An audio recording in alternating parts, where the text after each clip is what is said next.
మరియు మీరు ప్రార్థన చేయనప్పుడు వేషధారుల వలె ఉండవద్దు, మనుష్యులకు కనబడవలనని సమాజ మందిరములోను వీధుల మూలలోనూ నిలిచి ప్రార్థన చేయటం వారికి ఇష్టము. వారు తమ ఫలము పొంది ఉన్నారని నిశ్చయముగా మీతో చెప్పుచున్నాను. మీరు ప్రార్థన చేయనప్పుడు నీ గదిలోనికి వెళ్ళి తలుపు వేసి రహస్యమందున నీ తండ్రికి ప్రార్థన చేయము. అప్పుడు రహస్యమందు చూచు నీ తండ్రి నీకు ప్రతిఫలమిచ్చును. మరియు మీరు ప్రార్థన చేయనప్పుడు అన్యజనుల వలె వ్యర్థమైన మాటలు వచింపవద్దు. విస్తరించి మాట్లాడటం వలన తమ మనవి వినబడునని వారు తలంచుచున్నారు. ప్రార్థన చేసి మహాపరిశుద్ధుడా దైవ తండ్రి స్తోత్రములు. చదవబడిన వాక్య భాగాన్ని బట్టి మిమ్మల్ని స్తుతిస్తున్నాను. వాక్యం మీది, మీరు వాక్యమై ఉన్న దేవుడు కనుక మీ వాక్యం ద్వారా చేరవచ్చిన మీ ప్రజలందరితో నిలవబడిన నిదాసులతోనూ మీరే మాట్లాడమని, నిదాసుని కేవలం బోరుగా వాడుకొని దాసుని నోటి నుండి చక్కని మాట మాకు దయచేయము. బోధకులకు బోధకుడును వాక్యమై ఉన్న యేసుక్రీస్తు వారి శ్రేష్ఠ నామమున ప్రార్థించి బోధించుకొనుచున్నాము తండ్రి. ఆమేన్. పరిశుద్ధమైన దేవుడి వాక్యాన్ని మనం చదువుకున్నాం. మనం చదువుకున్నటువంటి వాక్య భాగంలో మన ప్రార్థన ఎలా ఉండాలి, మన ప్రార్థనలో దేవుడు ఏం ఉండద్దు అన్నాడు. ఈ దినమున మనము మన ప్రార్థనలో దేవుడు వద్దన్న 3 అంశాలను గురించి ధ్యానం చేయబోతాము. దేవుడు మన ప్రార్థనలో వద్దన్న 3 అంశములను గురించి మనం ధ్యానం చేయబోతాము. మొట్టమొదటిది 5వ వచనం, మరియు మీరు ప్రార్థన చేయనప్పుడు ఎవరి వలె ఉండవద్దు. మొట్టమొదట మన ప్రార్థనలో వద్దని ప్రభు చెబుతా ఉన్నమాట. మీరు ప్రార్థన చేయనప్పుడు వేషధారుల వలె ఉండవద్దు. ఎట్లా ఉండవద్దు? వేషధారుల వలె ఉండవద్దు. వేషధారులుగా ఎవరు? చాలా సంగతులు వేషధారుల గురించి మనం మాట్లాడుకోవచ్చు. వేషధారులుగా ఒక మాటలో మనకు అర్థమయ్యే విధంగా చెప్పాలంటే భక్తిని నటించేవారు. భక్తిని నటించేవారు వేషధారులు. ఎట్లా నటిస్తారు? చాలా మంది పరిసయ్యులు సద్దుకయ్యులను ఉద్దేశించి కూడా ప్రభు ఈ మాట అన్నారు. అయ్యో వేషధారులైన మార్గోపదేశకులారా, వేషధారులైన పరిసయ్యులు సద్దుకయ్యులారా అన్నాడు వారితో. ఎందుకన్నారంటే ఈ వేషధారులు అనేవారు మతాచారములను పాటిస్తారు కానీ మారు మనస్సును పొంది ఉండరు. వేషధారులు ఏం చేస్తారు? మతాచారములను పాటిస్తారు కానీ మారు మనస్సు ఉండదు వీరికి. అందుకే ప్రభు ఏమంటున్నాడంటే మీరు ప్రార్థన చేయనప్పుడు వేషధారుల వలె ఉండొద్దండి. కేవలము కొన్ని మతపరమైన ఆచార సాంప్రదాయాలను అనుసరించి నడిచి మేము మంచి భక్తి జీవితంలో ఉన్నాంలే అని మీరు అనుకుంటున్నారు. అలా కాదు. మీరు ప్రార్థన చేయనప్పుడు వేషధారుల వలె ఉండకూడదు, ఉండవద్దు అని ప్రభు చెప్తా ఉన్నారు.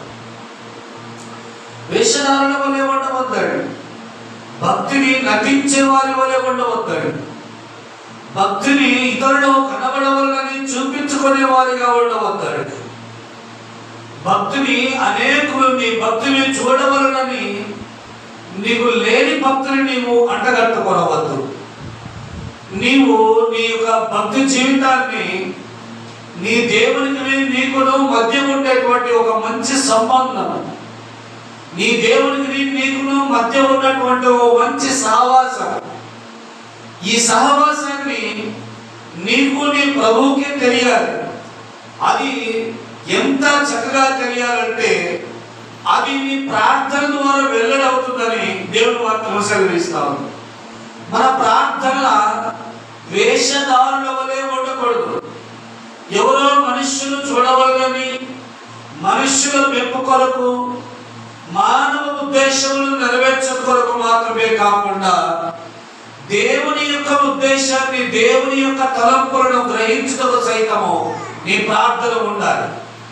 అందుకే ప్రభు నేను ప్రార్థన చేయనప్పుడు వేషధారుల వలె ఉండొద్దండి. మీరు వేషధారుల వలె ఉండవద్దు. ఎందుకంటే వేషధారులు ప్రార్థన ద్వారా అనేకులకు తాము భక్తిపరులను చూపించుకోవాలని చేస్తారు. ఈ ప్రార్థన ద్వారా మీరు అనేకులు భక్తి కలిగినటువంటి వారు, మంచివారు అని పేరు తెచ్చుకోవడానికి మాత్రం వీరు నటిస్తూ ఉంటారు. అయ్యా ఇంతకుముందుగా నేను ఒకే మాటలో చెప్పాను.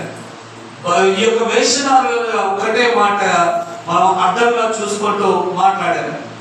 వేషధారులు అనగా మతాచారములను పాటిస్తారు కానీ మారు మనసు ఉండదు. కాబట్టి ఆ విధమైన వారిగా ఉండొద్దండి.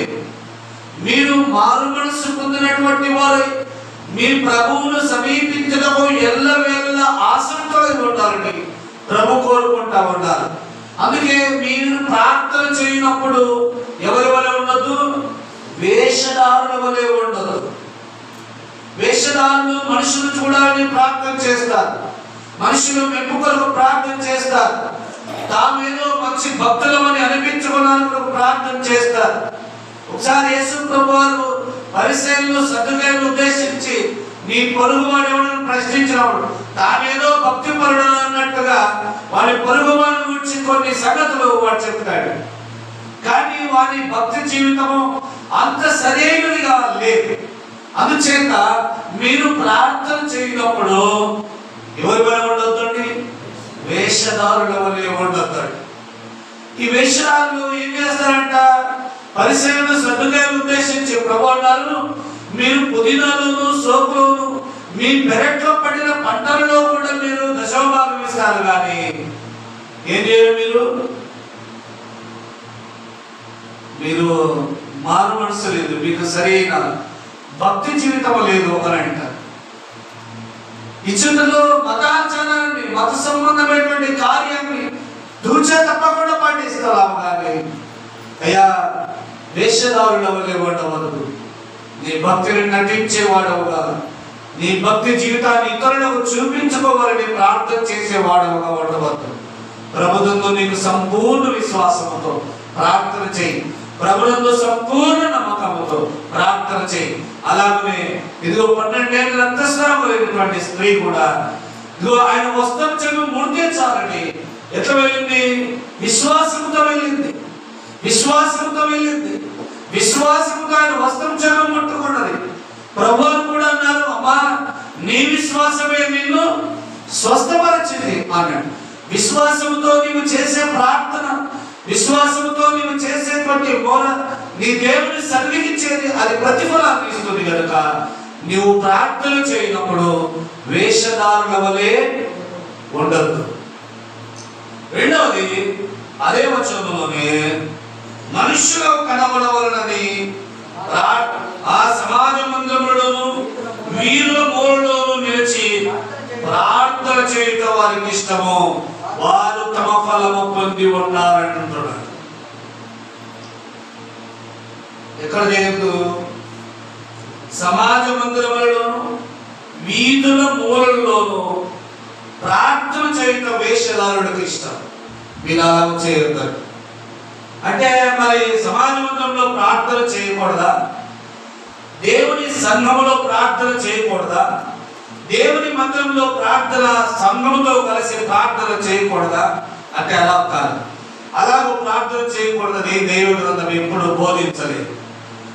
దీని యొక్క ఉద్దేశం ఏమంటే, నేను ఒకసారి చిన్న పాస్టర్ ఫెలోషిప్, ఈ సిరిమల నియోజకవర్గం పాస్టర్ ఫెలోషిప్ లాంటి ఒక పాస్టర్ ఫెలోషిప్ లో సమయానికి ఒక దాసుడు, నడిపించవలసినటువంటి దాసుడు రాకపోగా నేను నడిపిస్తాను.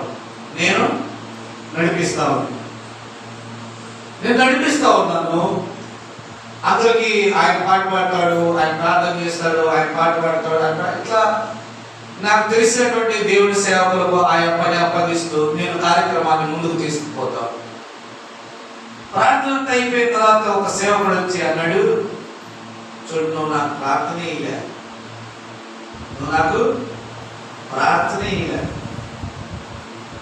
ఏమైంది?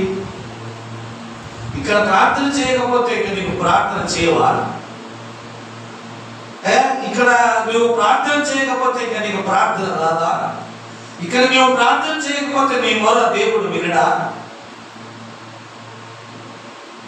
కొంతమందికి ఇది ఇష్టం అన్నమాట. ఎక్కడ? సమాజ మందిరములలో, సమాజంగా కూడుకున్నటువంటి 10 మంది 20 మంది గుంపులైనటువంటి వారి మధ్య, వీధుల మూలల్లో వారి ప్రార్థన చేయడం వారికి ఇష్టం. మీరు అలాగ చేయకూడదు.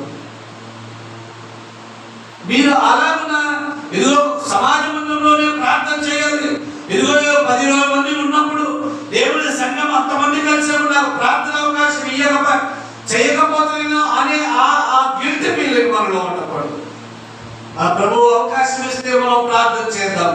లేకపోతే మన ప్రభుతో కూడా మన వ్యక్తిగతంగా ఎంత సమయమైనా మాట్లాడుకునే, ప్రార్థన చేసుకునే అవకాశం ప్రభు మనకు కల్పించవద్దు. ఆ ప్రార్థనకు సంఘంగా సమాజంలో కూడినప్పుడే చేయాలని ప్రార్థనకి ఏమి నియమం లేదు. నువ్వు వ్యక్తిగతంగా కూడా నీ ప్రభుతో మాట్లాడటము నీకు దేవుడు అవకాశము, అనుకూల సమయాన్ని దేవుడు నీకు ఇచ్చాడు. కాబట్టి ఇలా కూడా కొందరు దైవజనులు, కొందరు దేవుని పిల్లలు సమాజముగా మందిరంలో సభ్య సహవాసములో ప్రార్థన చేయడం వారికి ఇష్టం. కానీ వ్యక్తిగత ప్రార్థనలో మాత్రము వారు గడిపేవారు కావద్దు.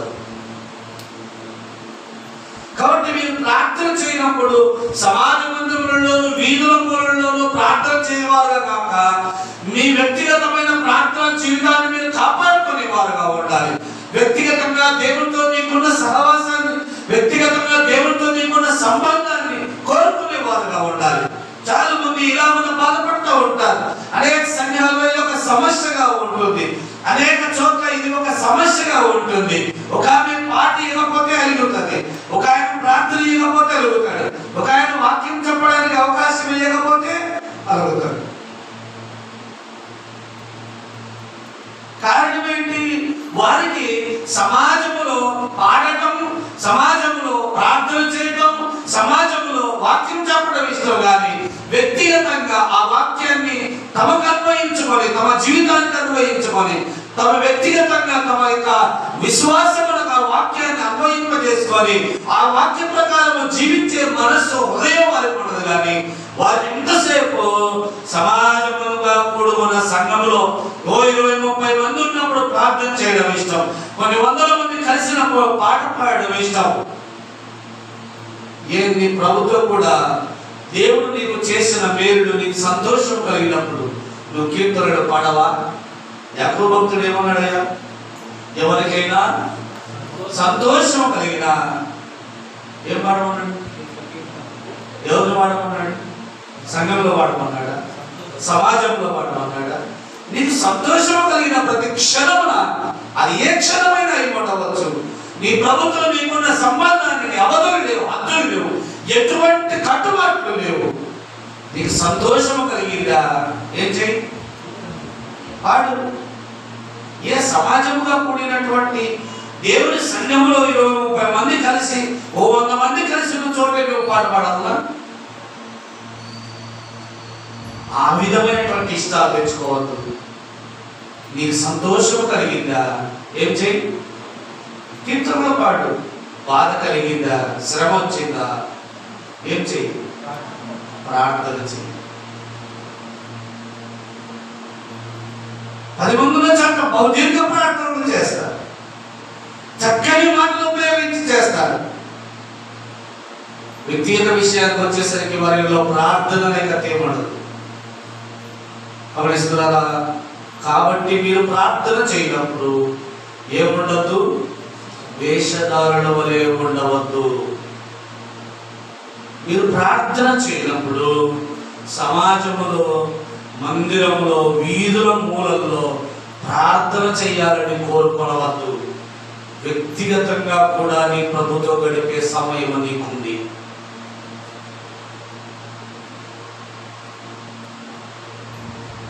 గొప్ప బహిరంగ మీటింగ్లో కూడా అంతే. చాలా మందిని చూడండి, ఇక్కడ చూడండి, నేను పాట పాడాలి, ప్రార్థన చేయాలి, ఆ స్టేజ్ ఎక్కడమే ఒక పెద్ద గొప్ప కార్యంగా భావిస్తూ ఉంటాను. ఎందుకు? ఆ స్టేజ్ మీద నుండి పాడితేనే, ఆ స్టేజ్ మీద ప్రార్థన చేస్తేనే నీ మొర వింటా అన్నాడు దేవుడు. సంతోషం కలిగిన కీర్తనలు పాడు. అయా శ్రమ కలిగిందా? ఏం చేయి? ప్రభు పాదాలు చెంత చేయి. దేవా, నేను శ్రమ పడుతున్నాను, నన్ను కరుణించమని కేకలు వేస్తూ నీ ప్రభు సన్నిధిలో నీవు ప్రార్థన చేయొచ్చు కదా. ఇంతకంటే దివ్య అవకాశం నీకు ఎక్కడైనా ఉందా? కాబట్టి ప్రార్థన చేయనప్పుడు వేషధారుల వలె ఉండవద్దు. మీరు ప్రార్థన చేయనప్పుడు వీధుల మూలల్లో, సంత వీధుల్లో, సమాజంలో ప్రార్థన చేయాలని కోరుకోవద్దు. ఒకవేళ దేవుడు అటువంటి సందర్భాలు అవకాశం ఇస్తే చెయ్యి ప్రార్థన. దేవుడు నీకు పాట పాడే అవకాశం ఇస్తే ప్రార్థన చెయ్యి, వాక్యం పాడు, ఆ వాక్యం చెప్పు, పాట పాడు. కానీ ఇవ్వకపోయినా కూడా అలిగి మందిరానికి మానేసి, సహవాసం మానేసి, ఏ పోతే పాట కూడా ఏం లేప, ఎందుకు పోతావు అని దేవుని సహవాసానికి, మందిర సహవాసానికి దూరంగా ఉంటే కష్టం కదయ్యా, మా కష్టం కదా. మీరు సమాజంగా కూడుకున్నప్పుడు మాత్రమే ప్రార్థన చేయవారుగా కాక, విశ్వాసంతో మీ వ్యక్తిగత సమయమందు కూడా మీ ప్రభు వైపు చూసేవారుగా ఉండవాలని ప్రభు పేరిట మనవి చేస్తా ఉన్నాం. మూడవది, మన ప్రార్థనలో ప్రభువు వద్దన్న మూడవ అంశాన్ని మాత్రం చెప్పి నేను ముగించేస్తాను. 7వ వచనం, మరియు మీరు ప్రార్థన చేయనప్పుడు అన్య జనుల వలె వ్యర్థమైన మాటలు వచింపవద్దు. ఏం చేయదమ్మా? వ్యర్థమైన మాటలు వచింపవద్దు. భారతదేశంలో, క్రైస్తవ సమాజంలో ఒక నానుడు, నేను ఎన్ని గంటలు ప్రార్థన చేశాను, అన్ని గంటలు ప్రార్థన చేశాను, ఇన్ని గంటలు చేస్తేనే ప్రభు దగ్గర గంట సేపు అయినా, 2 గంటల సేపు అయినా ప్రభు దగ్గర గడిపితేనే ఆయన్ని మొర వింటాడు అని ఒక నానుడు. కాదయ్యా, మీరు ప్రార్థన చేయనప్పుడు ఏం చేయొద్దు?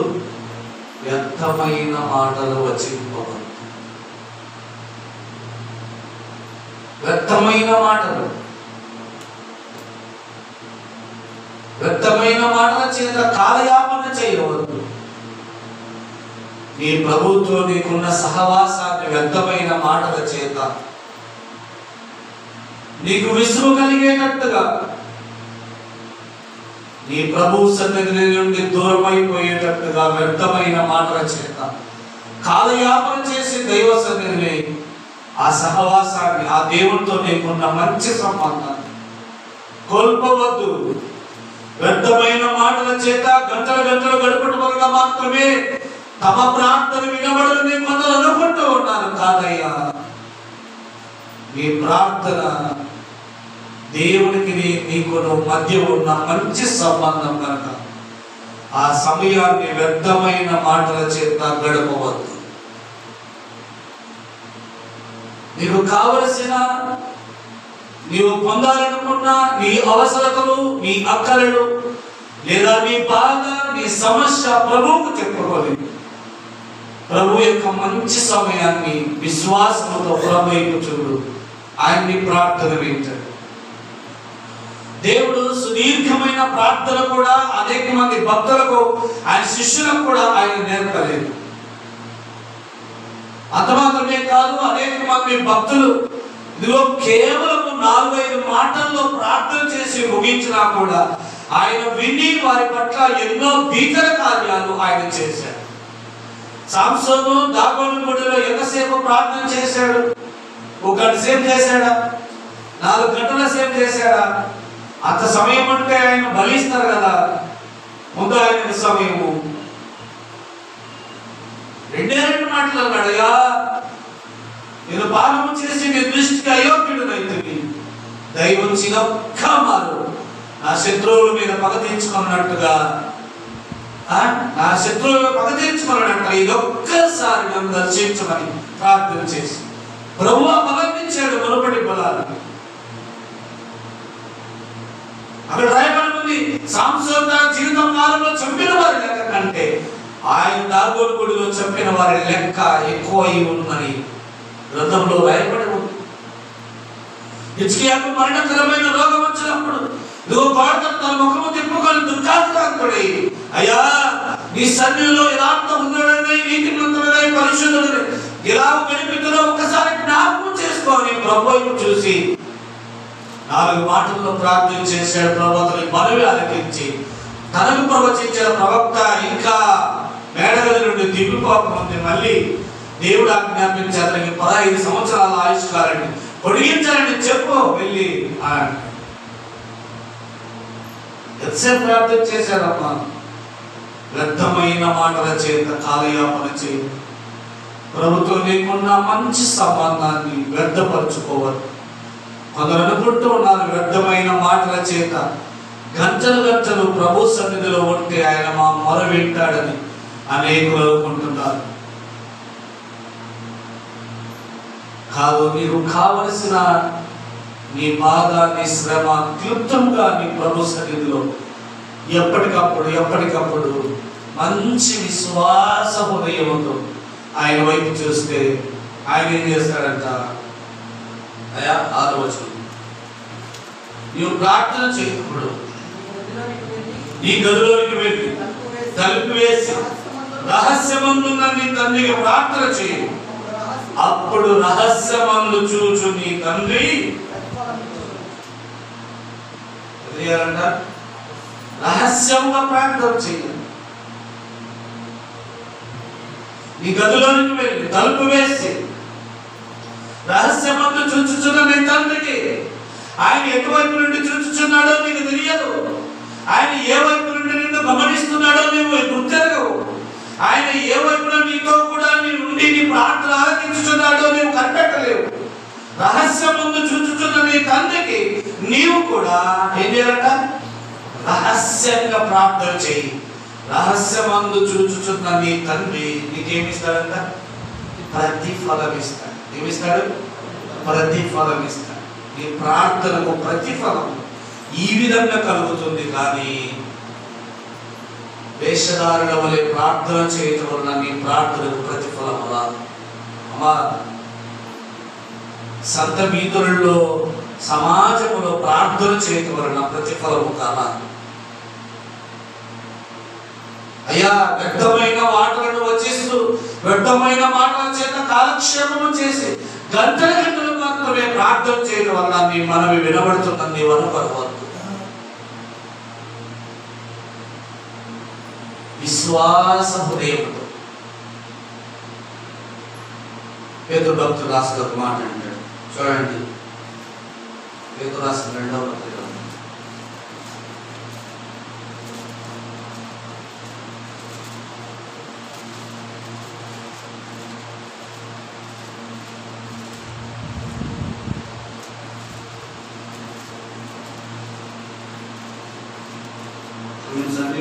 మొదటి పత్రిక, పేతురు రాసిన మొదటి పత్రిక 3వ అధ్యాయం 12వ వచనం. ప్రభువు కన్నులు నీతిమంతుల మీదను ఆయన చెవులు వారి ప్రార్థనల వైపులో ఉన్నవి కానీ ప్రభువు ముఖము కీడు చేయు వారికి విరోధముగా ఉన్నది. ఎక్కడున్నాయంట ప్రభు కన్నులు? నీతిమంతులు చేయు ప్రార్థనల వైపు నీతి హృదయముతో, పరిశుద్ధ హృదయముతో దేవునికి కనబడవలనండి, దేవుడు ప్రతిఫలం ఇస్తాడని విశ్వాస హృదయముతో చేసే ప్రార్థనకు ప్రతిఫలం ఉంది. కానీ వ్యర్థమైన మాటల చేత గంటల గంటలు గడపడం వలన ఫలం ఉందని నీవెప్పుడు అనుకొనవద్దు. అయ్యా, సమాజంలో ప్రార్థన చేయడం వల్ల ఫలం ఉందని నీవెప్పుడు అనుకొనవద్దు. రహస్యమందు చూచుచున్న నీ తండ్రికి నీవు రహస్యమందు ప్రార్థన చేస్తే రహస్యమందు చూచు నీ తండ్రికి రహస్యంగా ప్రతిఫలం అనుగ్రహిస్తాడు. వేషధారుల వలె మనుష్యులు చూడవలనని ప్రార్థన చేయవద్దు. మనుష్యో మతాచారములు పాటిస్తూ ప్రార్థన చేయవద్దు. మారు మనసుకు తగిన జీవితం కలిగి ప్రార్థన చేయి. నీతి హృదయుడవై, పరిశుద్ధ హృదయుడవై, విశ్వాస హృదయంలో వాడవై నీ ప్రభువైపు చూడు. ఆయన్ని ప్రార్థన ఆలకించి నీ సమస్తమును నెరవేర్చడం ప్రభువు సిద్ధంగా ఉన్నాడు. ప్రభువు కన్నులు నీతిమంతుల మీదను, ఆయన చెవులు వారి ప్రార్థనల వైపునకును ఉన్నవి. ఇదే మాట కీర్తనాకారుడు కూడా అంటాడు 34వ అధ్యాయంలో. ప్రభువు కన్నులు నీతిమంతుల మీదను, ఆయన చెవులు వారి ప్రార్థనల వైపునకు ఉన్నవి. ఈ నీతిమంతత్వం, ఈ పరిశుద్ధత, ఈ విశ్వాస హృదయం నీవు నేను సంపాదించుకొని ప్రభు వైపు వెళ్ళాలి. కానీ లోకంలో నానుంది కదా, లోకంలో ఇలా ఉంది కదా, అలాగ చెబుతున్నారు కదా అని నీవు వారి వెంబడి వెళ్ళవద్దు. ప్రభు సన్నిధిలో నీవు ఎంత సమయం గడిపవన్నది కాదు, ఎంత నీతి హృదయం గల వాడవై, పరిశుద్ధ హృదయం కలిగిన వాడవై, విశ్వాస హృదయం కలిగిన వాడవై నీ ప్రభువును సమీపించితేవో అది చాలా ప్రాముఖ్యమైన విషయం. ఎన్ని గంటలు ప్రార్థన చేసావన్నది కాదు, నీ ప్రార్థన దేవుడు విన్నాడా లేదా అనేది చాలా ప్రాముఖ్యమైన విషయం. ఎక్కడ ప్రార్థన చేసావు, సమాజంలోనా, వీధులలోనా, వ్యక్తిగతంగానా, ఎక్కడ ప్రార్థన చేసావు అనే దానికంటే నీ ప్రభువు వినేటట్టుగా, నీ ప్రభువు చూసేటట్టుగా నీ ప్రార్థన ఉంటే చాలా మంచిదని దేవుని వాక్యం ద్వారా మనం తెలుసుకుంటాం. కనుక మన ప్రార్థనలు దేవుడు వద్దన్న 3 సంగతుల గురించి ధ్యానం చేశాం. ఒకటి, ప్రార్థన చేయనప్పుడు వేషధారుల వలె ఉండవద్దు. రెండవది, ప్రార్థన సమాజ మందిరాల్లో, ఇదిగో వీధుల మూలలో ప్రార్థన చేయవారిగా ఉండవద్దు. మూడవది, మన ప్రార్థనలో వ్యర్థమైన మాటలు వచింపవద్దు. వ్యర్థమైన మాటల చేత కాలయాపన చేయవద్దు. నీ ప్రభువుతో నీవు ఉన్నప్పుడు, నీ ప్రభువు నీతో ఉన్నప్పుడు క్లుప్తముగా ప్రభువు ఆ మనవులను అప్పగించి విశ్వాసంతో కనిపెట్టుకొని ముందు ఆ ప్రార్థన ఫలాన్ని నీవు తప్పక పొందుతావని దేవుడి వాక్యము సెలవిస్తావు. దేవుడి కొద్ది మాటలు మన నిమిత్తమై దీవించునుగాక.